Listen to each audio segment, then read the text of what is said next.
आप सुन रहे हैं जगत गुरु तत्वदर्शी संत रामपाल जी महाराज द्वारा लिखित पुस्तक ज्ञान गंगा का पेज नंबर 82। सतिगुरु राखे से बढ़ भागे, नानक गुरु की चरणों लागे। पृष्ठ 414। मैं गुरु पूछिया अपना साचा बिचारीरा। पृष्ठ 439। उपरोक्त अमृतवाणी में श्री नानक साहेब जी स्वयं स्वीकार कर रहे हैं कि साहिब यानी प्रभु एक ही है तथा उनका यानी श्री नानक जी का कोई मनुष्य रूप में वक्त गुरु भी था, जिसके विषय में कहा है कि पूरे गुरु से तत्व ज्ञान प्राप्त हुआ तथा मेरे गुरु जी ने मुझे अमृत नाम यानी अमर मंत्र अर्थात पूर्ण मोक्ष करने वाला उपदेश नाम मंत्र दिया। वही मेरा गुरु नाना रूप धारण कर लेता है, अर्थात वही सत्पुरुष है, वही जिंदा रूप बना लेता है। वही धानक रूप में भी काशी नगर में विराजमान होकर आम व्यक्ति अर्थात भक्त की भूमिका कर रहा है।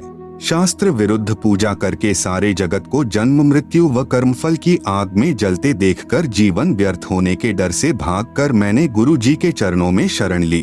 बलिहारी गुरु आपने दिहाड़ी सदवार, जिन मानस ते देवते किए करत न लागी वार। आपीने आप साजियो आपीने रचियो नाव, दुही कुदरती साजिए करी आसनो डिठो चाव। दाता करता आपी तू तुसी देव ही कर ही पसाओ, तू जानोई सबसे दे लैस ही जिन कवाओ करी आसनो डिठो चाओ।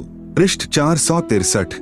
भावार्थ है कि पूर्ण परमात्मा जिंदा का रूप बनाकर बेई नदी पर आए अर्थात जिंदा कहलाए तथा स्वयं ही दो दुनिया ऊपर यानी सतलोक आदि तथा नीचे यानी ब्रह्म व परब्रह्म के लोक को रचकर ऊपर सत्यलोक में आकार में आसन पर बैठकर चाव के साथ अपने द्वारा रची दुनिया को देख रहे हो तथा आप ही स्वयंभू अर्थात माता के गर्भ से जन्म नहीं लेते, स्वयं प्रकट होते हो। यही प्रमाण पवित्र यजुर्वेद अध्याय 40 मंडल 8 में है कि कबीर मनीषी स्वयंभू परिभू व्यवधाता। भावार्थ है कि कबीर परमात्मा सर्वज्ञ है।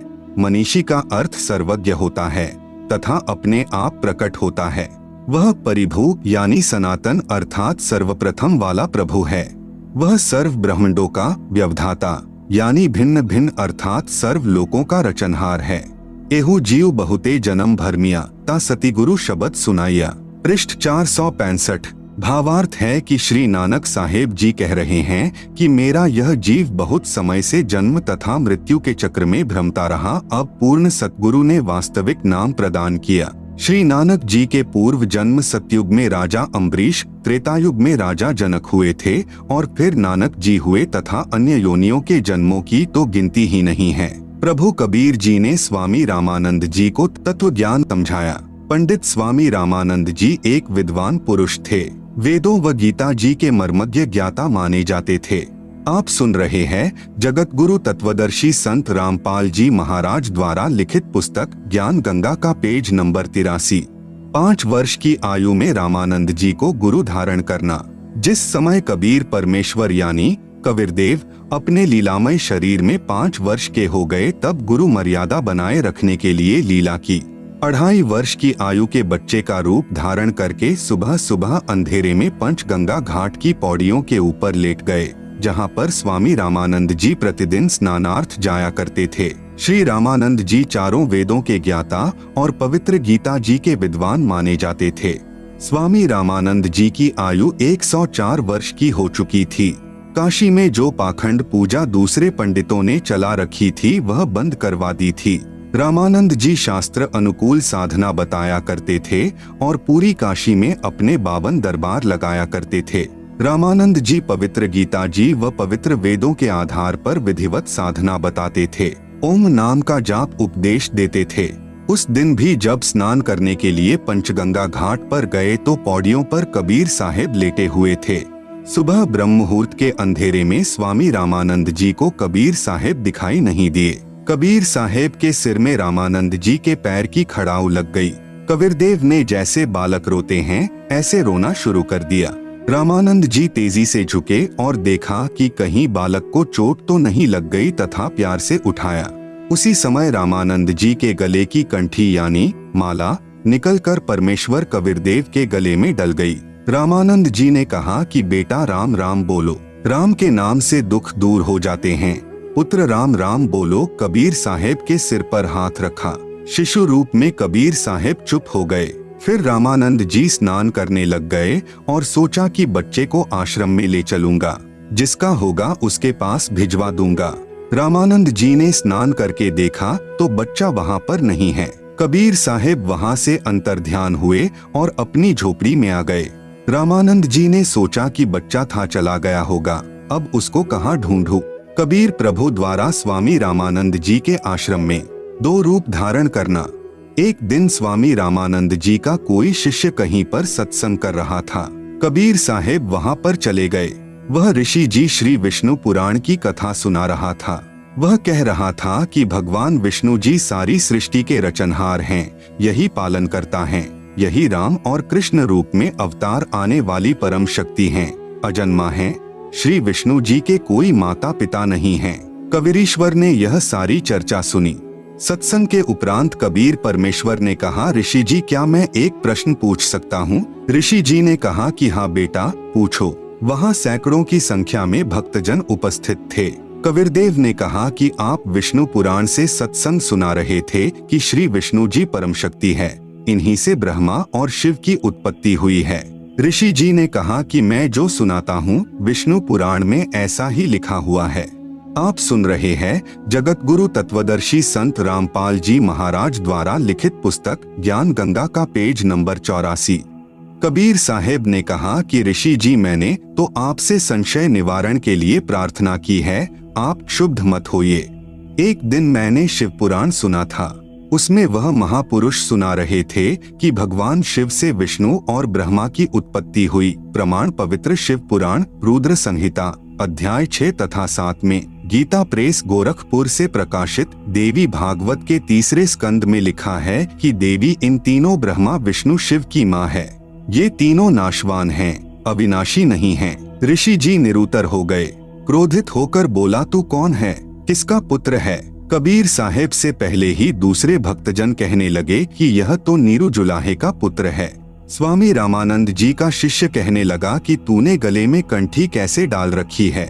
वैष्णव साधु तुलसी की एक मणिये की माला गले में डालते हैं, उससे यह प्रमाणित होता है कि इन्होंने वैष्णव परंपरा से उपदेश ले रखा है। तेरा गुरुदेव कौन है? कबीर साहिब ने कहा कि मेरे गुरुदेव वही हैं जो आपके गुरुदेव हैं। वह ऋषि बहुत क्रोधित हो गया तथा बोला कि रे नादान, तू अछूत जुलाहे का बच्चा और मेरे गुरुदेव को अपना गुरुदेव बताता है। मेरे गुरुदेव का पता है कौन है? श्री श्री 1008 पंडित रामानंद जी आचार्य। तू जुलाहे का बालक, वे तो तेरे जैसे अछूतों के दर्शन भी नहीं करते और तू कह रहा है कि मैंने उनसे नाम लिया है। देख लो भाई भक्तजनों, यह झूठा कपटी है। अभी गुरुदेव के पास जाऊंगा और उनको तेरी सारी कहानी बताऊंगा। तू छोटी जाति का बच्चा हमारे गुरुदेव की बेइज्जती करता है। कविरग्नि बोले कि ठीक है, गुरुदेव जी को बताओ। उस ऋषि ने जाकर श्री रामानंद जी को बताया कि गुरुदेव एक जुलाहे जाति का लड़का है, उसने तो हमारी नाक काट दी। वह कहता है कि स्वामी रामानंद जी मेरे गुरुदेव है। हे भगवान, हमारा तो बाहर निकलना दुभर हो गया। स्वामी रामानंद जी बोले कि कल सुबह उसको बुला कर लाओ, कल देखना तुम्हारे सामने मैं उसको कितना दंड दूंगा। स्वामी रामानंद जी के मन की बात बताना। अगले दिन सुबह सुबह कबीर साहेब को 10 नादान व्यक्तियों ने पकड़कर श्री रामानंद जी के सामने उपस्थित कर दिया। रामानंद जी ने यह दिखाने के लिए कि मैं कभी छोटी जाति वालों के दर्शन भी नहीं करता, यह झूठ बोल रहा था कि इसने मेरे से दीक्षा ली है, आगे पर्दा लगा लिया। रामानंद जी ने पर्दे के पीछे से पूछा कि तू कौन है और तेरी क्या जाति है, तेरा कौन सा पंथ है, अर्थात किस परमात्मा की पूजा करता है। रामानंद अधिकार सुनी, जुल्हा अक जगदीश दास गरीब बिलंबना ताही नवावत शीश। रामानंद को गुरु कहे तन से नहीं मिलात, दास गरीब दर्शन भय पैड़े लगी जुलात। पंथ चलत ठोकर लगी, राम नाम कही दीन, दास गरीब कसर नहीं सीख लई प्रवीण। आड़ा पर्दा लाए करी, रामानंद बूझंत, दास गरीब कुलंग छवि अधर डाक कूदंत। कौन जाति कुल पंथ है, कौन तुम्हारा नाम, दास गरीब अधीन गति, बोलत है बलीजाम। आप सुन रहे हैं जगत गुरु तत्वदर्शी संत रामपाल जी महाराज द्वारा लिखित पुस्तक ज्ञान गंगा का पेज नंबर 85।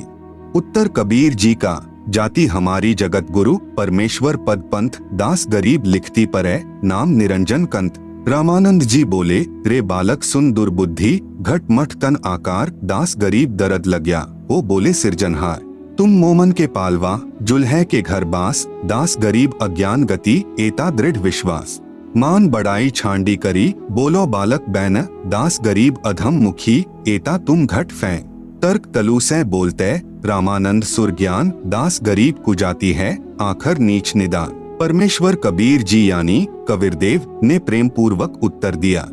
महके बदन खुलास कर सुनी स्वामी प्रवीण दास गरीब मनी मरे मैं आजिज आधी। मैं अविगत गति से परे चारी बेद से दूर दास गरीब दशों दिशा सकल सिंध भरपूर हूँ खालिक हमरा नाम दास गरीब अजाती हूँ तै जू कहिया बली जाम। जाति पाती मेरे नहीं बस्ती नहीं गाम दास गरीब अनिन गति नहीं हमारे नाम। नाद बिंद मेरे नहीं गुदा नहीं गात दास गरीब शब्द सजा नहीं किसी का साथ। सब संगी बिछरू नहीं आदि अंत बहुजाही दास गरीब सकल वंसु बाहर भीतर माही। इस स्वामी सृष्टा में सृष्टि हमारे तीर दास गरीब अधर बसु अविगत सत्य कबीर। पौहमी धरणी आकाश में मैं व्यापक सब ठौर दास गरीब न दूसरा हम समतुल नहीं और। हम दासन के दास हैं कर्ता पुरुष करीम दास गरीब अवधूत हम ब्रह्मचारी सी। सुनी रामानंद राम हम मैं बावन नरसिंह दास गरीब कली कली हम ही से कृष्ण अभंग। हम ही से इंद्र कुबेर हैं ब्रह्मा विष्णु महेश दास गरीब धर्म ध्वजा धरणी रसातल शेष। सुनी स्वामी सती भाखू झूठ न हम रेंच दास गरीब हम रूप बिन और सकल प्रपंच। गोता लाऊं स्वर्ग से फिरी पैठू पाताल गरीब दास ढूंढत फिरूं हीरे माणिक लाल। इस दरिया कंकर बहुत लाल कहीं कहीं ठाब गरीब दास माणिक चुगे हम मुरजीवा माणिक चुगे कंकर पत्थर डारी दास गरीब डोरी अगम उतरो शब्द आधार। यदि मेरी जाति पूछ रहे हो तो मैं जगत गुरु हूँ। वेदों में लिखा है कि जगत गुरु सारी सृष्टि को ज्ञान प्रदान करने वाले कबीर प्रभु हैं। मेरा पंथ क्या है यानी किस परमेश्वर का मैं मार्गदर्शन करता हूँ। इसके उत्तर में कबीर जी ने कहा मेरा परमेश्वर पंथ है। ईश्वर परमेश्वर यानी ब्रह्म परब्रह्म पूर्ण ब्रह्म तथा अक्षर पुरुष परम अक्षर पुरुष। मैं उस सर्वोच्च शक्ति यानी सुप्रीम पावर परमेश्वर का मार्गदर्शन करने आया हूँ जो अनंत कोटि ब्रह्मांड के रचयिता और धारण पोषण करने वाले हैं। वेदों में जिसको कबीरदेव कबीरग्नि आदि नामों से संबोधित किया है। ईश व अक्षर पुरुष तो ब्रह्म को कहा जाता है जो केवल 21 ब्रह्मांड का स्वामी है। पर ब्रह्म व अक्षर पुरुष को ईश्वर कहा जाता है जो 7 शंख ब्रह्मांडों का स्वामी है तथा परम अक्षर पुरुष को पूर्ण ब्रह्म व परमेश्वर कहा जाता है जो असंख्य ब्रह्मांडों का स्वामी है अर्थात कुल का मालिक है। और इसलिए कबीर जी ने स्वामी रामानंद जी से कहा कि मेरा पंथ परमेश्वर की प्राप्ति वाला है। आप सुन रहे हैं जगत गुरु तत्वदर्शी संत रामपाल जी महाराज द्वारा लिखित पुस्तक ज्ञान गंगा का पेज नंबर 86। गीता अध्याय 15 श्लोक नंबर 17 में लिखा है कि वास्तव में अविनाशी परमेश्वर तो कोई और ही है और वही तीनों लोकों में प्रवेश करके सबका धारण पोषण करता है और वही अविनाशी परमात्मा परमेश्वर इस नाम से जाना जाता है। वह परमेश्वर मैं ही हूँ। इस बात को सुनकर स्वामी रामानंद जी बहुत क्षुब्ध हो गए तथा कहा कि रे निकम्मे तू छोटी जाति का और छोटा मुंह बड़ी बात, तू अपने आप भगवान बन बैठा। बुरी गालियां भी दी।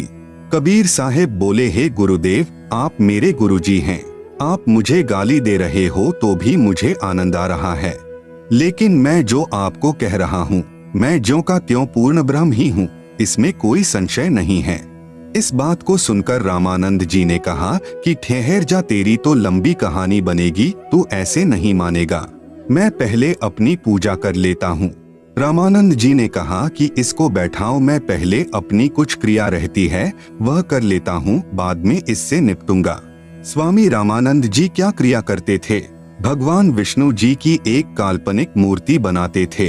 सामने मूर्ति दिखाई देने लग जाती थी। जैसे कर्मकांड करते हैं, भगवान की मूर्ति के पहले वाले सारे कपड़े उतारकर उनको जल से स्नान करवाकर फिर स्वच्छ कपड़े भगवान ठाकुर को पहनाकर गले में माला डालकर तिलक लगाकर मुकुट रख देते हैं। रामानंद जी कल्पना कर रहे थे।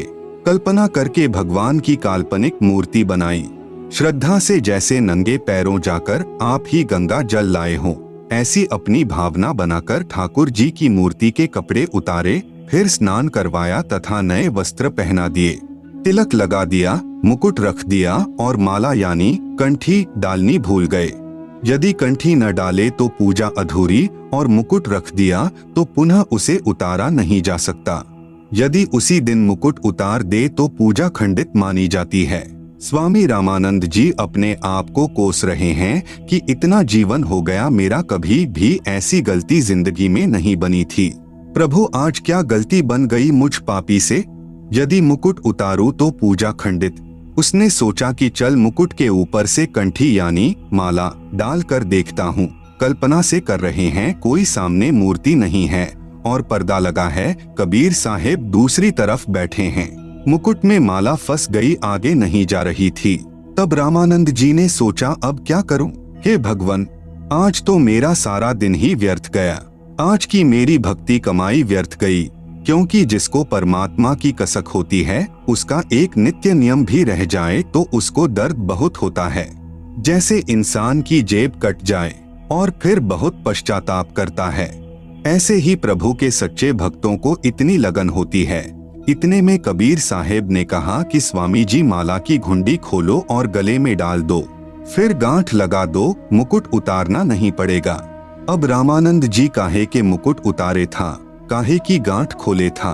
कुटिया के सामने लगा पर्दा भी स्वामी रामानंद जी ने अपने हाथ से फेंक दिया और सारे ब्राह्मण समाज के सामने उस कबीर परमेश्वर को सीने से लगा लिया। रामानंद जी ने कहा कि हे भगवान, आपका तो इतना कोमल शरीर है जैसे रुई हो और मेरा तो पत्थर जैसा शरीर है। एक तरफ तो प्रभु खड़े हैं और एक तरफ जाति व धर्म की दीवार है। प्रभु चाहने वाली पुण्यात्माएं धर्म की बनावटी दीवार को तोड़ना श्रेयकर समझते हैं। आप सुन रहे हैं जगत गुरु तत्वदर्शी संत रामपाल जी महाराज द्वारा लिखित पुस्तक ज्ञान गंगा का पेज नंबर 87। वैसा ही स्वामी रामानंद जी ने किया। सामने पूर्ण परमात्मा को पाकर न जाति देखी, न धर्म देखा, न छुआछात, केवल आत्म कल्याण देखा। इसे ब्राह्मण कहते हैं। बोलत रामानंद जी, हम घर बड़ा सुकाल, गरीब दास पूजा करें, मुकुट फही जदी माल। सेवा करौन संभाल करी, सुनी स्वामी सुरज्ञान, गरीब दास शिर मुकुट धरी, माला अटकी जान। स्वामी घुंडी खोली करी, फिरी माला गलडार, गरीब दास इस भजन को जानत है करतार। ड्योढ़ी पर्दा दूरी करी, लिया कंठ लगाए, गरीब दास गुजरी बहुत, बदने बदन मिलाए। स्वामी रामानंद जी ने कहा, है कबीर प्रभु, आपने झूठ क्यों बोला? कबीर साहेब बोले कि कैसा झूठ स्वामी जी? स्वामी रामानंद जी ने कहा कि आप कह रहे थे कि आपने मेरे से नाम ले रखा है। आपने मेरे से उपदेश कब लिया? कबीर साहेब बोले, एक समय आप स्नान करने के लिए पंचगंगा घाट पर गए थे। मैं वहां लेटा हुआ था। आपके पैरों की खड़ाऊ मेरे सिर में लगी थी तो आपने कहा था कि बेटा राम नाम बोलो। रामानंद जी बोले, हाँ अब कुछ याद आया, परंतु वह तो बहुत छोटा बच्चा था, क्योंकि उस समय 5 वर्ष की आयु के बच्चे बहुत बड़े हो जाया करते थे तथा 5 वर्ष के बच्चे के शरीर तथा 2.5 वर्ष के बच्चे के शरीर में दुगुना अंतर हो जाता है। कबीर साहेब कहने लगे कि स्वामी जी देखो, मैं ऐसा था। स्वामी रामानंद जी के सामने भी खड़े हैं और एक 2.5 वर्षीय बच्चे का दूसरा रूप बनाकर किसी सेवक की वहां पर खटिया बिछी थी उसके ऊपर विराजमान हो गए।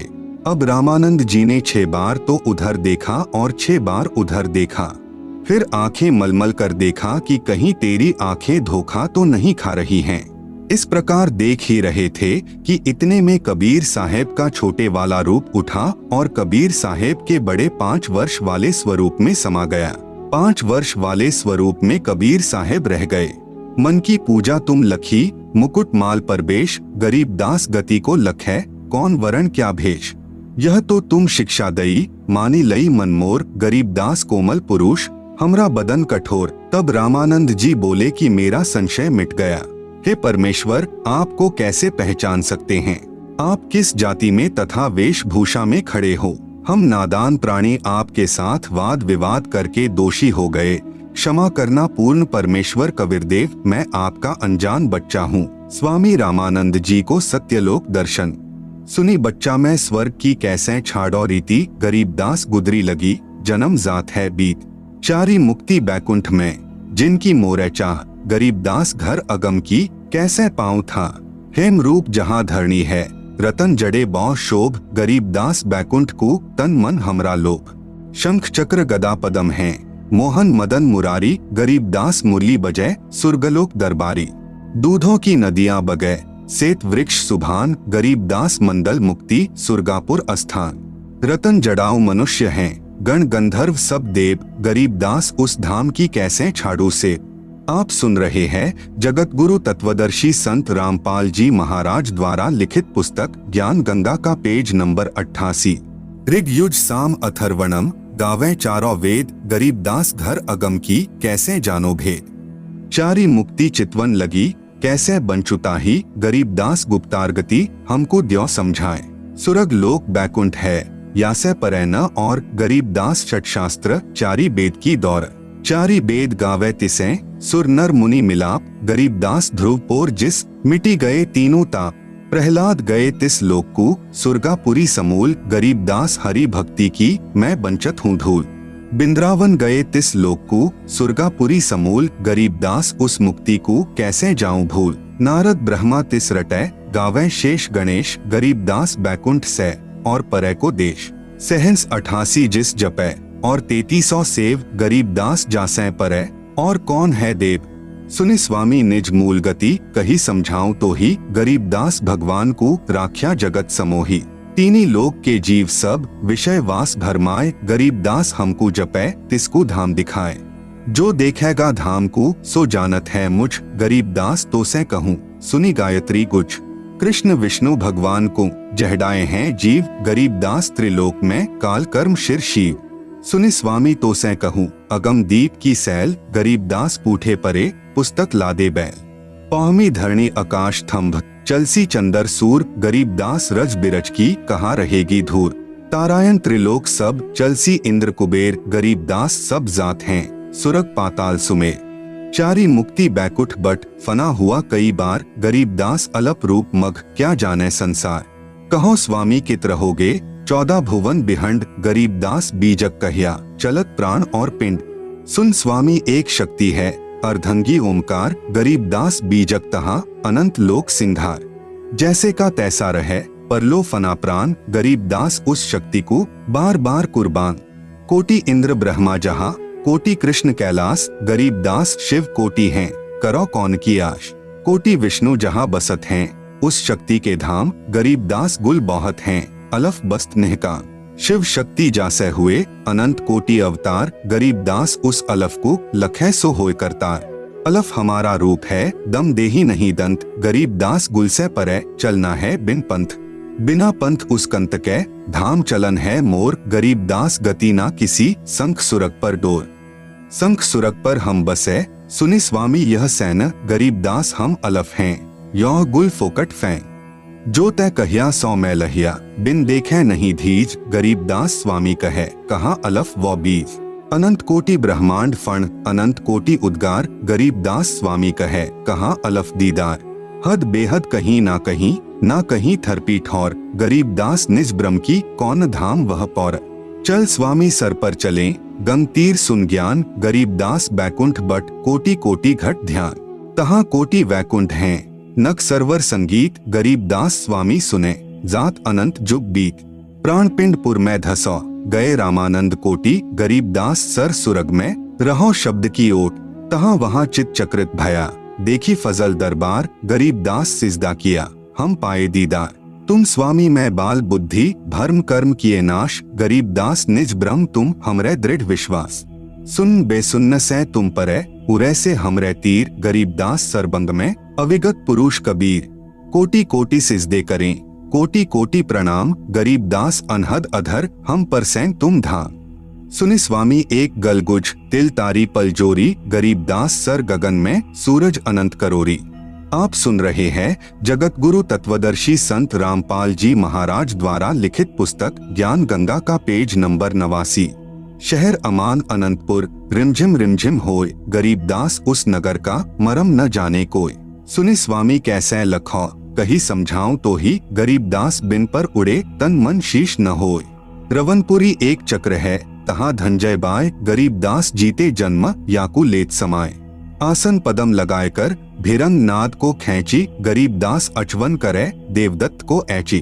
काली ऊन कुलीन रंग जाके दो फुन धार, गरीबदास कुरम्भ शिर तास करे उद्गार। चिश्मे लाल गुलाल रंग तीनी गिरह नभ पेंच, गरीबदास वह नागनी को होने न देवे रेच।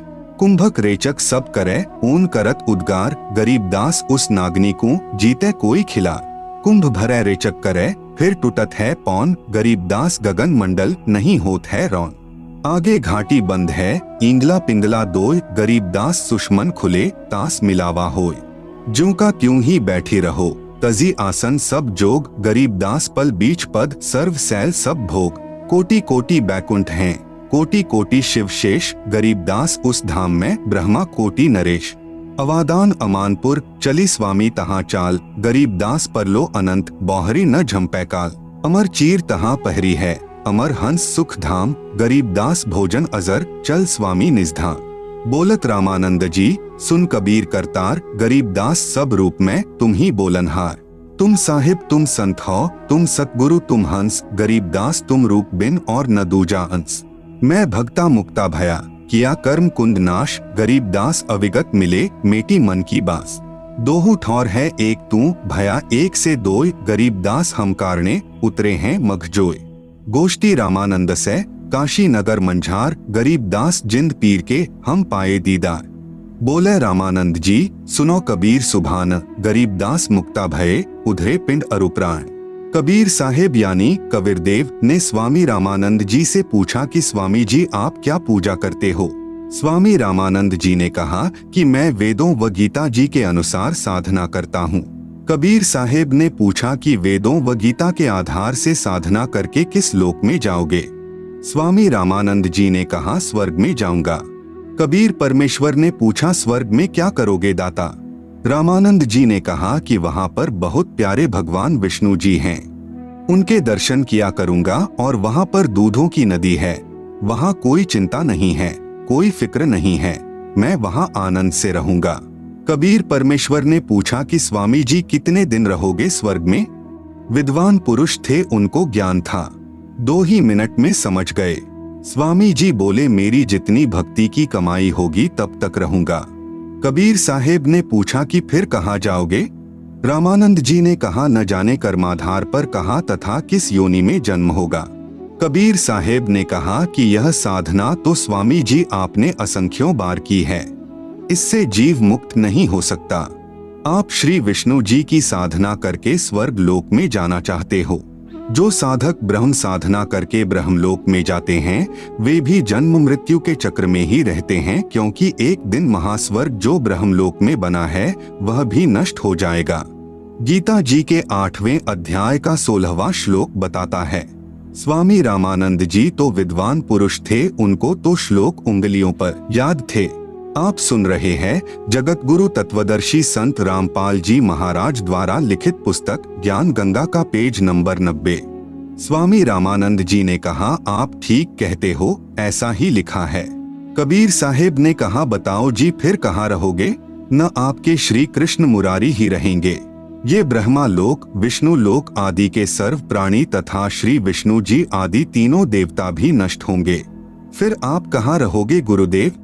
फिर रामानंद जी विचार करने पर विवश हो गए। परमेश्वर कबीर साहेब जी ने पूछा स्वामी जी गीता जी का ज्ञान किसने बोला। स्वामी रामानंद जी ने उत्तर दिया कि श्री कृष्ण जी ने। परमेश्वर कबीर साहेब जी ने कहा स्वामी जी संक्षिप्त महाभारत द्वितीय खंड पृष्ठ 1531 पुराने वाला तथा 667 नए वाला में लिखा है कि श्री कृष्ण जी तो कह रहे हैं कि अर्जुन मुझे अब वह गीता वाला ज्ञान याद नहीं है, मैं दोबारा वही ज्ञान नहीं सुना सकता।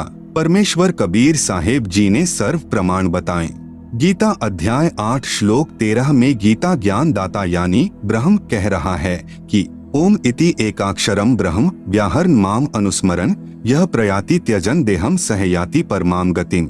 इसका शब्दार्थ है कि गीता बोलने वाला ब्रह्म अर्थात काल कह रहा है कि माम ब्रह्म यानी मुझ ब्रह्म का तो इति यानी यह ओम एकाक्षरम यानी ओम एक अक्षर है, व्याहरण यानी उच्चारण करके, अनुस्मरण यानी स्मरण करने का, यह यानी जो साधक, त्यजन देहम यानी शरीर त्यागने तक अर्थात अंतिम श्वास तक, प्रयाति यानी स्मरण साधना करता है, सह यानी वह साधक ही मेरे वाली, परमाम गतिम यानी परम गति को, याति यानी प्राप्त होता है। भावार्थ है कि श्री कृष्ण जी के शरीर में प्रेतवत प्रवेश करके ब्रह्म अर्थात हजार भुजा वाला ज्योति निरंजन काल कह रहा है कि मुझ ब्रह्म की साधना केवल एक ओम नाम से मृत्यु पर्यंत करने वाले साधक को मुझसे मिलने वाला लाभ प्राप्त होता है, अन्य कोई मंत्र मेरी भक्ति का नहीं है। गीता अध्याय 8 श्लोक 5, 7 तथा 13 में गीता ज्ञान दाता ने अपने विषय में साधना करने को बताया है कि जो मेरी साधना ओम नाम का स्मरण अंतिम श्वास तक करता है वह मुझे ही प्राप्त होगा। इसलिए तू युद्ध भी कर तथा मेरा ओम नाम का स्मरण भी कर, क्योंकि युद्ध हल्ला यानी ऊंचे स्वर से शोर करके किया जाता है।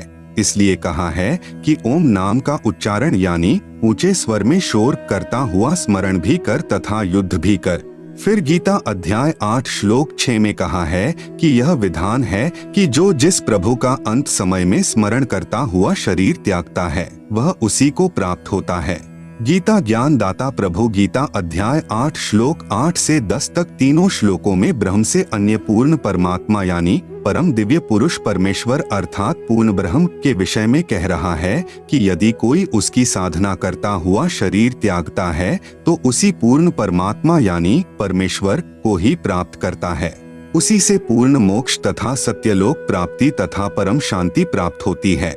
इसलिए उस परमेश्वर की शरण में जा। आप सुन रहे हैं जगत गुरु तत्वदर्शी संत रामपाल जी महाराज द्वारा लिखित पुस्तक ज्ञान गंगा का पेज नंबर 91, गीता अध्याय 18 श्लोक 62 से 66 तथा अध्याय 15 श्लोक 4 मैं यानी गीता ज्ञान दाता ब्रह्म भी इसी की शरण हूँ। रामानंद जी ने सर्व प्रमाणों को आंखों देखकर दांतों तले अंगुली दबाई तथा सत्य को स्वीकार किया। कहा कि बच्चा बात तो शास्त्रों की तू सही बता रहा है जो सत्य है, हमारे को किसी ने ऐसा ज्ञान ही नहीं दिया, हम क्या करें। कबीर साहेब ने बताया कि पवित्र गीता जी में ही लिखा है। 8वें अध्याय का 8, 9 और 10 श्लोक तथा अध्याय नंबर 18 का श्लोक नंबर 62 पढ़कर देखो। पवित्र गीता जी व पवित्र वेदों को बोलने वाला ब्रह्म यानी काल कह रहा है कि उस परमात्मा की शरण में जा अर्जुन, तेरा फिर मरण नहीं होगा। उसके लिए अध्याय नंबर 4 का श्लोक नंबर 34 उन संतों को खोजो जो उस परमात्मा के परम तत्व को जानने वाले हों, उनको दंडवत प्रणाम करो, विनम्र व निष्कपट भाव से उनका सत्कार करो। जब वे तत्वदर्शी संत प्रसन्न हो जाएं, फिर उनसे दीक्षा यानी नाम मांगो, फिर तेरा पुनर्जन्म व मरण नहीं होगा। पवित्र गीता अध्याय 15 मंत्र 1 से 4 में कहा है कि यह उल्टा लटका हुआ संसार रूपी वृक्ष है। ऊपर को मूल तो आदि पुरुष अर्थात सनातन परमात्मा है, नीचे को तीनों गुण यानी रजगुण ब्रह्मा, सतगुण विष्णु, तमगुण शिव रूपी शाखाएं हैं। इस पूर्ण संसार रूपी वृक्ष अर्थात पूर्ण सृष्टि रचना को मैं यानी ब्रह्म काल नहीं जानता। यहाँ विचार काल में अर्थात गीता जी के ज्ञान में आपको मैं पूर्ण ज्ञान नहीं दे सकता। उसके लिए किसी तत्वदर्शी संत की खोज कर। गीता अध्याय 4 मंत्र 34 फिर वह आपको सर्व सृष्टि की रचना का ज्ञान तथा सर्व प्रभुओं की स्थिति सही बताएगा। उसके पश्चात उस परमपद परमेश्वर की खोज करनी चाहिए जिसमें गए साधक का फिर जन्म मृत्यु नहीं होता अर्थात पूर्ण मोक्ष हो जाता है। जिस परमेश्वर ने संसार रूपी वृक्ष अर्थात सर्व ब्रह्मांडों की रचना की है, मैं यानी ब्रह्मकाल भी उस परमेश्वर की शरण में हूँ, इसलिए उस परमेश्वर की पूजा करो। स्वामी रामानंद जी बोले कि लिखा तो ऐसा ही है बच्चा, बिल्कुल यूं ही है, लेकिन यह सतलोक न तो किसी से सुना है, जिस कारण अब मेरा मन विश्वास नहीं कर रहा है कि वह सत्य होगा। कबीर साहेब ने पूछा कि आप कैसे साधना करते हो? स्वामी रामानंद जी बोले कि मैंने सारे शरीर को साध रखा है। योग अभ्यास के साथ मैं अंदर कमलों में से गुजरकर त्रिकुटी यानी त्रिवेणी तक पहुंच जाता हूँ। कबीर साहेब बोले कि आप एक बार त्रिवेणी तक पहुंचो। जब रामानंद जी समाधिस्थ हुए, क्योंकि उनका तो प्रतिदिन का अभ्यास था, त्रिवेणी पर जाकर 3 रास्ते हो जाते हैं। प्रत्येक ब्रह्मांड में बने ब्रह्मलोक में प्रवेश करते ही 3 रास्ते हो जाते हैं।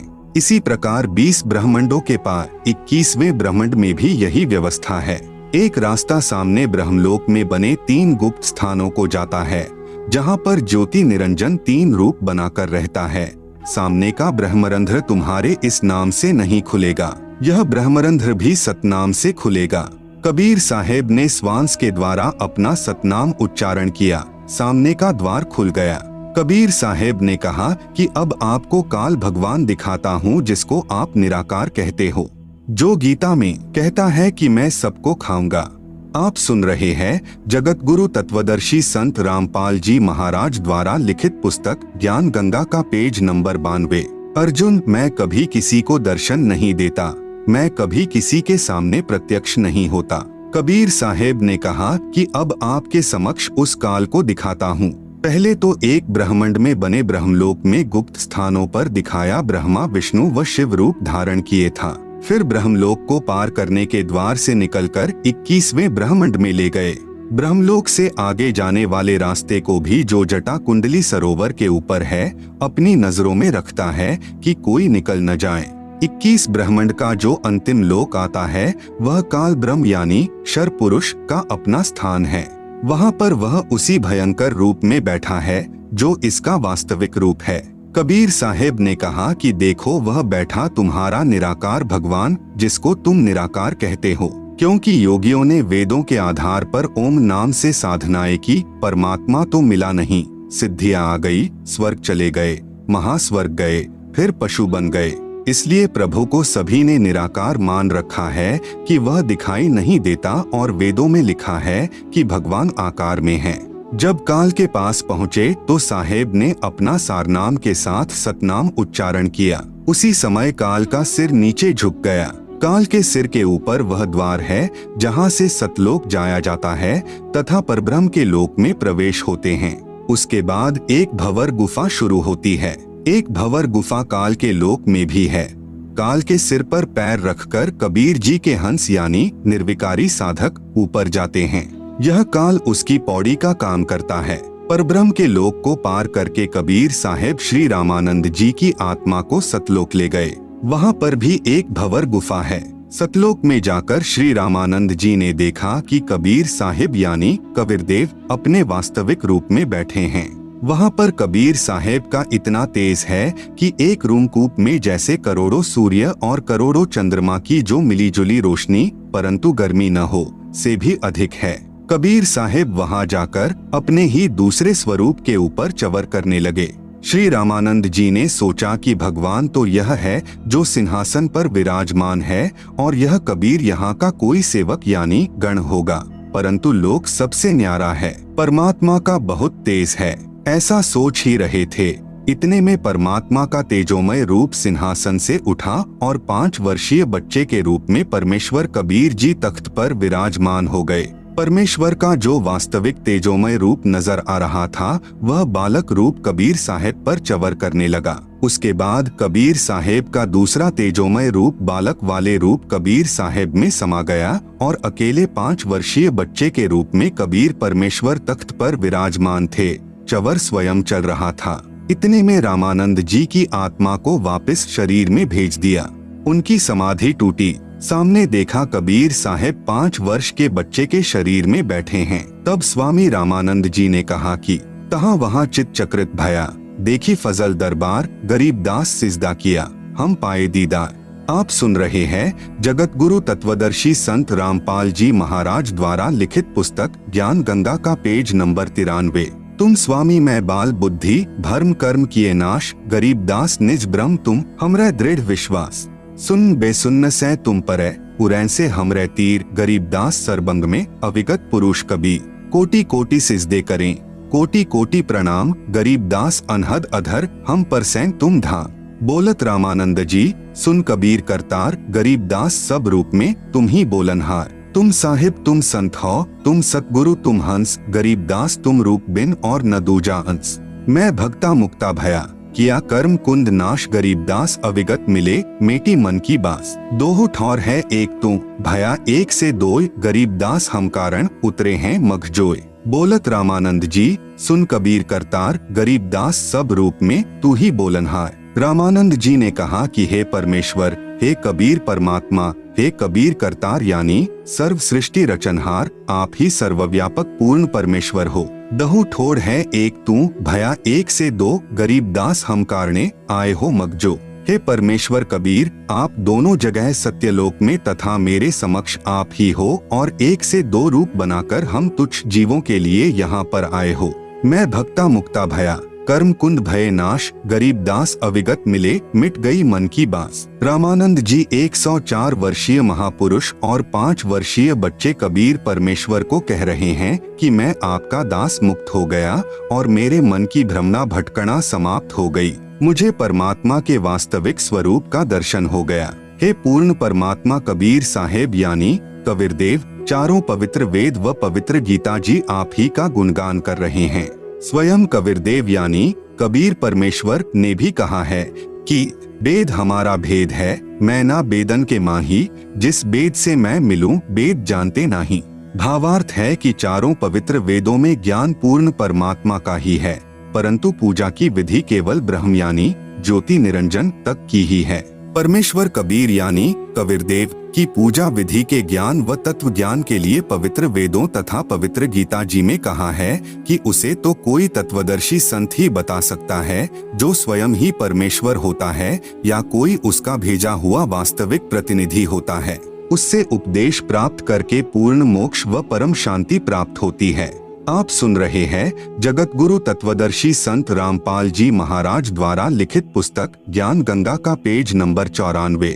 पवित्र शास्त्र भी कबीरदेव यानी कबीर परमेश्वर के साक्षी। इसी प्रकार कबीरदेव यानी कबीर परमेश्वर ने मुसलमानों को बुरा नहीं कहा है, न ही पवित्र कुरान शरीफ को गलत कहा है। केवल उन काजी व मुल्लाओं को लताड़ा है जो सर्व समाज को कुरान शरीफ के वास्तविक ज्ञान के विपरीत मनमानी साधना करवा रहे हैं। जैसे पवित्र वेदों के बोलने वाला ब्रह्म कह रहा है कि पूर्ण परमात्मा कबीरदेव के विषय में कोई जन्म लेकर अवतार रूप में आना मानते हैं, कोई कभी जन्म न लेने वाला निराकार कहते हैं। उसकी जानकारी तो धीराणाम यानी तत्वदृष्टा संत ही बताएंगे, मैं यानी ब्रह्म नहीं जानता। यजुर्वेद अध्याय 40 मंत्र 10। इसी का प्रमाण पवित्र गीता अध्याय 4 श्लोक 34 तथा अध्याय 15 श्लोक 1 से 4 में भी है। जब तक वह तत्वदर्शी संत नहीं मिलेगा तब तक जीव का कल्याण असंभव है। वह संत अब आ गया है, इन तत्वदर्शी संत रामपाल जी को पहचानो। पवित्र कुरान शरीफ में प्रमाण। इसी प्रकार पवित्र कुरान शरीफ के अध्याय सूरत फुरकानी संख्या 25 आयत 52 से 59 में कहा है कि वास्तव में इबादे कबीरा यानी पूजा के योग्य कबीर अल्लाह है।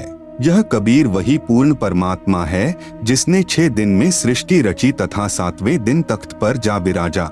उसकी खबर किसी बा खबर से पूछ देखो। पवित्र कुरान शरीफ को बोलने वाला अल्लाह स्वयं किसी और कबीर नामक प्रभु की तरफ संकेत कर रहा है तथा कह रहा है कि पूर्ण परमात्मा कबीर के विषय में मैं भी नहीं जानता, उसके विषय में किसी तत्वदर्शी संत यानी बाखबर से पूछो। कबीरदेव ने यही कहा था कि मैं स्वयं पूर्ण परमात्मा यानी अल्लाह कबीर अकबरूक हूँ। अपने स्वस्थ ज्ञान का संदेशवाहक रूप में मैं स्वयं ही आया हूँ, मुझे पहचानो। परंतु ऐसे ही आचार्यों ने पहले भी परमेश्वर के वास्तविक ज्ञान को जनता तक नहीं जाने दिया। कहा करते थे कि कबीर तो अशिक्षित है, यह संस्कृत तो जानता ही नहीं, हम शिक्षित हैं। इस बात पर पहले तो भक्तजन गुमराह हो गए थे, परंतु अब सर्व समाज शिक्षित है। इन मार्ग भ्रष्ट आचार्यों की दाल नहीं गल रही, न ही गलेगी। सल्ली अला जग सक दे मुहम्मदिन फिल अजसादी अल्लाहुम्मा सल्ली अला कबीर यानी कबीर मुहम्मद फिल कुबूरी फजाइले जिक्र। नंबर 5 हुजूरे अक़दस सल्लल्लाहु अलैहि वसल्लम का इरशाद है कि कोई बंदा ऐसा नहीं कि ला इलाहा इल्लल्लाह कहे और उसके लिए आसमानों के दरवाजे न खुल जाएं, यहाँ तक कि यह कलिमा सीधा अर्श तक पहुँचता है, बशर्ते कि कबीरा गुनाहों से बचाता रहे। आप सुन रहे हैं जगत गुरु तत्वदर्शी संत रामपाल जी महाराज द्वारा लिखित पुस्तक ज्ञान गंगा का पेज नंबर 95। कितनी बड़ी फजीलत है और कबूलियत की इंतहा है कि यह कलीमा बराहे रास्त अर्शे मुअल्ला तक पहुंचता है, और यह अभी मालूम हो चुका है कि अगर कबीरा गुनाहों के साथ भी कहा जाए तो नफा से उस वक्त भी खाली नहीं। मुल्ला अली कारी रह फरमाते हैं कि कबायर से बचने की शर्त कबूल की जल्दी और आसमान के सब दरवाजे खुलने के एताबर से है, वरना सवाब और कबूल से कबायर यानी कबीर के साथ भी खाली नहीं। बाज उलेमा ने इस हदीस का यह मतलब बयान फरमाया है कि ऐसे शख्स के वास्ते मरने के बाद उसकी रूह के एजाज में आसमान के सब दरवाजे खुल जाएंगे। एक हदीस में आया है, 2 कलीमे ऐसे हैं कि उनमें से एक के लिए अर्श के नीचे कोई मुंतहा नहीं, दूसरा आसमान और जमीन को यानी अपने नूर या अपने अज़र से भर दे, एक ला इलाहा इल्लल्लाह है, दूसरा अल्लाहु अकबर यानी कबीर है। पवित्र वेदों में प्रमाण, कबीरदेव अपने ज्ञान का दूत बनकर स्वयं ही आता है तथा अपना स्वस्थ ज्ञान यानी वास्तविक तत्व ज्ञान स्वयं ही कराता है। स्वयं कबीरदेव यानी कबीर परमेश्वर जी ने अपनी अमृतवाणी में कहा है, शब्द अविगत से चलाए कोई मेरा भेद मर्म नहीं पाया, न मेरा जन्म न गर्भ बसेरा, बालक हो दिखलाया, काशी नगर जल कमल पर डेरा, वहाँ जुलाहे ने पाया। मात पिता मेरे कुछ नाही, ना मेरे घर दासी यानी पत्नी, जुल्हा का सुत आन कहाया, जगत करे मेरी हासी। 5 तत्व का धड़ नहीं मेरा, जानो ज्ञान अपारा, सत्य स्वरूपी यानी वास्तविक, नाम साहेब यानी पूर्ण प्रभु का सोई नाम हमारा। अधर द्वीप यानी ऊपर सत्यलोक में, गगन गुफा में तहा निज वस्तु सारा, ज्योत स्वरूपी अलख निरंजन यानी ब्रह्म भी धरता ध्यान हमारा। हाड़ चाम लहुना मेरे कोई जाने सत्य नाम उपासी, तारन तरन अभय पद दाता, मैं हूँ कबीर अविनाशी। उपरोक्त शब्द में कबीर परमेश्वर कह रहे हैं कि न तो मेरी कोई पत्नी है, नहीं मेरा 5 तत्व यानी हाड़ चाम लहू अर्थात नाड़ियों के जोड़ जुगाड़ वाली काया का शरीर है। मैं स्वयंभू हूँ तथा काशी के लहरतारा नामक तालाब के जल में कमल के फूल पर स्वयं प्रकट होकर बालक रूप बनाया था। आप सुन रहे हैं जगत गुरु तत्वदर्शी संत रामपाल जी महाराज द्वारा लिखित पुस्तक ज्ञान गंगा का पेज नंबर 96। वहाँ से मुझे नीरू नामक जुलाहा उठाकर ले गया था, जो वास्तविक नाम परमेश्वर का अर्थात मेरा है। वेदों में कबीरदेव, गुरु ग्रंथ साहिब में हक्का कबीर तथा कुरान शरीफ में अल्लाह कबीरन वही नाम मेरा है। मैं ऊपर रितधाम में रहता हूँ तथा आपका भगवान ज्योति निरंजन यानी ब्रह्म भी मेरी पूजा करता है। इसी का प्रमाण सत्यार्थ प्रकाश 7वें समुल्लास पृष्ठ 152 से 153 दीनानगर पंजाब से प्रकाशित में भी है। स्वामी दयानंद जी ने यजुर्वेद अध्याय 13 मंत्र 4 तथा ऋग्वेद मंडल 10 सूक्त 49 मंत्र 1 का अनुवाद किया है, जिसमें वेदों को बोलने वाला ब्रह्म कह रहा है 5 बराबर ऋग्वेद मंडल 10 सूक्त 49 मंत्र 1 तथा 6 बराबर यजुर्वेद अध्याय 13 मंत्र 4 में, हे मनुष्यों, जो सृष्टि के पूर्व सर्व की उत्पत्ति करता तथा सर्व का स्वामी था, है, आगे भी रहेगा, वही सर्व सृष्टि को बनाकर धारण कर रहा है। उस सुख स्वरूप परमात्मा की भक्ति जैसे हम यानी ब्रह्म तथा अन्य देव भी उसी की साधना करते हैं, वैसे ही तुम लोग भी करो। प्रमाण नंबर 1 पवित्र यजुर्वेद अध्याय 29 मंत्र 25 समिद्धोऽद्य मनुष्यो दुरोणे देवो देवान्य जसी जातवेदः आच वह मित्रमहश्चिकित्वान् त्वं दूतः कविर्षि प्रचेताः समिद्ध अद्यत मनुष्य दुरोणे देवः देवान यज असि जात वेदः आ च वह मित्रमह चिकित्वान त्वं दूतः कविर असि प्रचेता है। अनुवाद अध यानी आज अर्थात वर्तमान में, दुरोणे यानी शरीर रूप महल में दुराचार पूर्वक, मनुष्य यानी झूठी पूजा में लीन मननशील व्यक्तियों को, समिद्ध यानी लगाई हुई आग अर्थात शास्त्र विधि रहित वर्तमान पूजा जो हानिकारक होती है, अग्नि जलाकर भस्म कर देती है, ऐसे साधक का जीवन शास्त्र विरुद्ध साधना नष्ट कर देती है। उसके स्थान पर देवान यानी देवताओं के, देवः यानी देवता, जातवेद यानी पूर्ण परमात्मा सत्पुरुष की वास्तविक, यज यानी पूजा, असि यानी है, आ यानी दयालु, मित्रमह यानी जीव का वास्तविक साथी पूर्ण परमात्मा के, चिकित्वान यानी स्वस्थ ज्ञान अर्थात यथार्थ भक्ति को, दूतः यानी संदेशवाहक रूप में, वह यानी लेकर आने वाला, च यानी तथा, प्रचेताः यानी बोध कराने वाला, त्वम यानी आप, कबीरदेव अर्थात कबीर परमेश्वर यानी कबीर, असी यानी है। भावार्थ, जिस समय भक्त समाज को शास्त्र विधि त्याग कर मनमाना आचरण यानी पूजा कराया जा रहा होता है, उस समय कबीरदेव यानी कबीर परमेश्वर तत्व ज्ञान को प्रकट करता है। प्रमाण नंबर 2, पवित्र सामवेद संख्या 1400 में संख्या नंबर 359, सामवेद अध्याय नंबर 4 के खंड नंबर 25 का श्लोक नंबर 8, पुरम भिन्दुर्युवा कविर्मितौजा अजायत, इंद्रो विश्वस्य कर्मणो धर्ता वज्री पुरुषतुतः।